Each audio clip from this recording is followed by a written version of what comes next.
চিত্রনায়িকা, মডেল, কবি ও এখন পরিচালক, বহুমাত্রিক পরিচয়ের অধিকারী কুসুম শিকদার ৪৪ বছর বয়সেও ধরে রেখেছেন নিজের গঠন ও রূপ। আলোচনায় আসছিলেন তার ব্যতিক্রমী খাদ্যাভ্যাস ও সৌন্দর্য চর্চা নিয়ে। জানালেন ১৩ বছর ধরে মাছ মাংস একেবারেই খাননি, আর ভাত ছাড়েন ১২ বছর আগে, এমনকি রেড মিট তো ছুঁয়েও দেখেন না। ১৯৮১ সালের ১২ এপ্রিল জন্মগ্রহণ করেন এই অভিনেত্রী। তিনি শঙ্খচিল ছবিতে মুখ্য ভূমিকায় অভিনয় করে সেরা অভিনেত্রীর জন্য বাংলাদেশ জাতীয় চলচ্চিত্র পুরস্কার অর্জন করেন।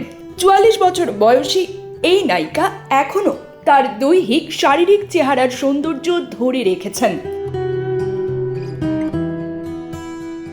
সম্প্রতি এক সাক্ষাৎকারে কুসুম বলেন, আমি সুস্থ থাকতে চাই, শুধু ফিটনেসের জন্য নয়।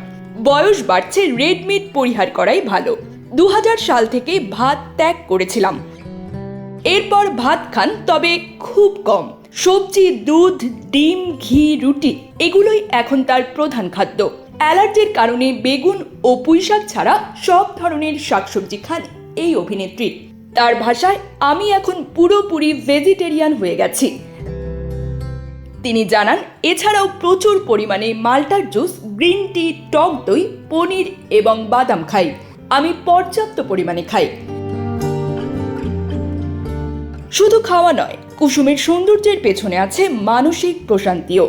বই পড়া, পরিবারের সঙ্গে সময় কাটানো, এই দুটিকে সৌন্দর্য ও মানসিক স্বাস্থ্যের মূল চাবিকাঠি হিসেবে দেখেন তিনি।